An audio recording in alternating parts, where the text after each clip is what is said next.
Primero el reino, de Yosanán Alves, capítulo 14, el verdadero propósito de la fidelidad. Jesús desea que los que trabajan en su servicio no estén ansiosos por recibir recompensas, ni que sientan que deben recibir una compensación por todo lo que hacen. Ellen White. Todo lo que tenemos debe recibir el siguiente sello: otorgado por Dios, propiedad de Dios, para ser utilizado para los propósitos de Dios. Richard Foster. El 19 de noviembre de 1835, el pastor George Miller estaba visitando a miembros de su comunidad para fortalecerlos en la fe. Fue a la casa de una señora, quien lo invitó a descansar un rato mientras ella preparaba el té. Su mente estaba llena del recuerdo de la historia de un huérfano que había conocido esa semana. La historia de ese niño le trajo al corazón el deseo de iniciar un orfanato en la ciudad de Bristol, Inglaterra. En ese momento, solo había 3 orfanatos en toda Inglaterra y ninguno en la ciudad de Bristol, donde él era pastor. No era por falta de huérfanos. Estos existían por miles, abandonados y sufrientes. Él, que era un hombre de oración, ya había hablado con Dios sobre el tema y esperaba una respuesta clara del cielo. Mientras esperaba el té, decidió mirar los libros de esa dama y se encontró con la biografía de August Hermann Frank. George miró detenidamente el libro. Ya lo conocía bien, ya lo había leído 2 veces, y cada vez que lo leía le conmovía profundamente la historia de ese pastor del siglo XVIII que decidió abrir un orfanato y que tenía como regla no pedir a nadie recursos para mantener el orfanato, que dependía únicamente de las respuestas a sus oraciones. Miller recordó que fue la historia de ese hombre lo que lo había influenciado para tener la misma regla de vida y comenzar sus aventuras de completa dependencia de Dios. Durante el resto de la semana no pensó en nada más. ¿Era esa la voluntad de Dios para su vida, iniciar un orfanato? Al final de la semana decidió compartir el plan con su amigo Henry Craig. El plan ya estaba delineado por completo. Alquilaría una casa barata en el centro de Bristol. Recibiría entre 20 y 30 niños necesitados de un hogar. Proporcionaría comida y ropa y los educaría como si fueran su propia familia. Sin embargo, Henry se sintió aprensivo y decidió ser franco con su amigo y explicarle por qué no podía abrir un orfanato. «No tienes dinero», Miller dijo. Miller respondió: Frank tampoco tenía dinero. Construyó sus orfanatos mediante la oración. «Pero él vivió hace 100 años, eran otros tiempos», respondió Henry con un poco de impaciencia. Caminando de un lado a otro, George golpeó el suelo de la casa con el pie y dijo: «¿Qué quieres decir? ¿Que Dios perdió su poder? Si Dios respondió a la oración de Frank en 1727, podrá contestar la mía en 1835. Y te diré más, Henry Craig vivió predicando y diciéndole a la gente que confíe en Dios, que oren y Él responderá a sus oraciones. Creo en lo que predico. Sé que es posible elevar las manos y tocar a Dios cuando oras. Lo he comprobado en mi propia experiencia. La oración ha transformado mi vida y quiero ayudar a otras personas a vivir lo mismo». Entonces, ¿vas a abrir un orfanato para mostrarle al mundo entero que Dios responde a las oraciones? ¿Es por eso que quieres abrir un orfanato?, respondió Henry. «No, voy a abrir un orfanato para cuidar a los niños, pero también por eso. Quiero que el mundo sepa que Dios puede, por medio de un hombre verdaderamente pobre, hacer grandes cosas. Reuniré a 20 niños en un orfanato y no le pediré nada a nadie. Le pediré solo a Dios los recursos para mantener el orfanato. Así que, de alguna manera, le demostraré a la gente que Dios es fiel, incluso hoy». Así comenzó el primer orfanato Miller, en abril de 1836, con 30 niños. En 1870 ya existían 5 orfanatos, con 2.000 niños y 200 empleados. Durante toda su vida, Miller se mantuvo firme en su decisión de pedirle solo a Dios fondos para sus orfanatos y, al final de su vida, informó que en respuesta a las oraciones había recibido $7.5 millones para mantener a los niños. Creo que pocas personas en la historia de la humanidad han tenido experiencias tan extraordinarias de dependencia y seguridad en Dios como él. Un día, alguien le preguntó: «Señor Miller, ¿no tiene miedo de que algún día Dios no envíe recursos y los niños tengan hambre?» Rápidamente respondió: «Si Dios me falla, quedaré sorprendido, ya que sería la primera vez». Esta hermosa historia nos da una idea de cuál es el verdadero propósito de la fidelidad a Dios. nos recuerda que no son los recursos económicos los que deberían dominar nuestra vida, sino la voluntad de Dios y la dependencia de Él. Para mí, este es también el centro de la historia de la viuda.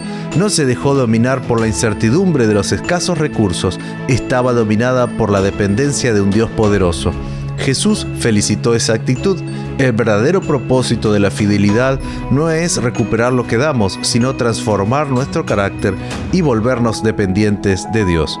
En la historia de la viuda, Cristo felicitó lo que la mayoría de la gente condenaría. Quizás argumentarías, 2 monedas eran de poca importancia para el tesoro, pero de gran importancia para ella. Si hubiera dado una moneda y se hubiera quedado con la otra, no solo habría evidenciado piedad, sino también sentido común. Sin embargo, a los ojos de nuestro Señor, su entrega fue correcta y fue elogiada por ello. De hecho, las 2 monedas no marcarían ninguna diferencia en la economía del templo. El texto dice que echó 2 pequeñas monedas de cobre, o sea, un cuadrante. Marcos 12:42. La expresión 2 pequeñas monedas se refiere al leptón, que era una moneda pequeña de cobre y tenía el valor monetario más bajo de la economía judía. Dado que Marcos escribió para los lectores romanos, decidió convertir el leptón en un cuadrante, que era más conocido por los romanos. Para comprender el valor monetario de esas 2 monedas, debemos comprender algunas cosas sobre la economía de la época. Cuando una persona terminaba el trabajo de un día, generalmente recibía un denario como pago. La moneda que dio la viuda en el templo valía 64 veces menos que un denario. Es decir, las 2 monedas correspondían al pago de más o menos 15 minutos de trabajo. Era una cantidad realmente insignificante, especialmente dada la gran cantidad que estaban ofrendando los hombres ricos en ese momento. Marcos deja en claro a los lectores cuán pequeño era el valor monetario de la ofrenda para mostrar que este sacrificio no haría la menor diferencia en la economía del templo, pero sí marcaría una gran diferencia en la vida de la viuda. ¿Entiendes qué es la fidelidad ahora? ¿Entiendes que el mayor objetivo de nuestros recursos no es mantener la causa de Dios? El Salmo 50 fue escrito con este propósito para recordarnos que Dios es completo, no necesita lo que yo tengo para mantener su causa. En el versículo 10, él declara: pues todos los animales del bosque son míos, y soy dueño del ganado de 1000 colinas. En el versículo 12 continúa: si tuviera hambre, no te lo diría a ti, porque mío es el mundo entero y todo lo que hay en él. Si el principal objetivo que tenemos no es mantener la causa de Dios, ¿cuál es entonces el principal objetivo de la fidelidad? Lee esta cita de Ellen White: vi que ese sistema de diezmar desarrollaría el carácter y manifestaría la verdadera condición del corazón. Este es el verdadero objetivo de la fidelidad: desarrollar el carácter y mantener lo que realmente domina nuestro corazón. Necesitamos entender que el uso de los diezmos y las ofrendas es una cosa y su propósito es otra. Verás, los diezmos y las ofrendas se usan para promover la causa de Dios, pero el propósito de los diezmos y las ofrendas es desarrollar el carácter. Cuando entendemos esto, comenzamos a darnos cuenta de que Dios no depende de mí. Él puede hacer surgir recursos para el mantenimiento de su causa donde quiera. Él es Dios. Sin embargo, cuando no soy fiel, pierdo la oportunidad de que mi carácter se desarrolle a la semejanza del carácter de Cristo. Entonces, cuando hablamos de fidelidad en la iglesia o con nuestros hijos, no debemos usar el argumento de que la causa de Dios necesita recursos y que la misión debe avanzar y por eso debemos ser fieles. Lo que realmente debemos enfatizar es cuánto se pierde en la formación del carácter cuando somos infieles y cuánto egoísmo se apodera de nuestros corazones cuando no somos fieles. Imagina, por ejemplo, un niño que recibe una asignación de $10 de sus padres y devuelve $1 de diezmo y $1 de ofrenda. En el transcurso de 5 años habrá devuelto $60 en diezmos y $60 en ofrendas. Este valor no es capaz de tener un gran impacto en la predicación del Evangelio en el mundo, pero es capaz de tener un gran impacto en el carácter de este niño durante los 5 años. Lo más importante para Dios no es la diferencia monetaria que marcará nuestra ofrenda, sino la diferencia que hará al revelar dónde está realmente nuestro tesoro. Por lo tanto, soy fiel no por lo que reciba como retribución, no porque la causa de Dios dependa de mí, sino porque entiendo el papel de la fidelidad en la transformación de mi carácter y en la comprensión de la grandeza de mi Dios. Imagínate una manera de volverte amable, compasivo y perdonador como nuestro Creador. Este es el objetivo final de la santificación y la transformación del carácter. Y no te engañes, eso pasa por la fidelidad a Dios y el compromiso con su causa. Hoy quiero invitarte a escribir una pequeña oración, pidiéndole a Dios que continúe el proceso de transformación de tu carácter y que use la fidelidad para eso. Pídele a Dios que te ayude a comprender la importancia de la fidelidad para la vida cristiana.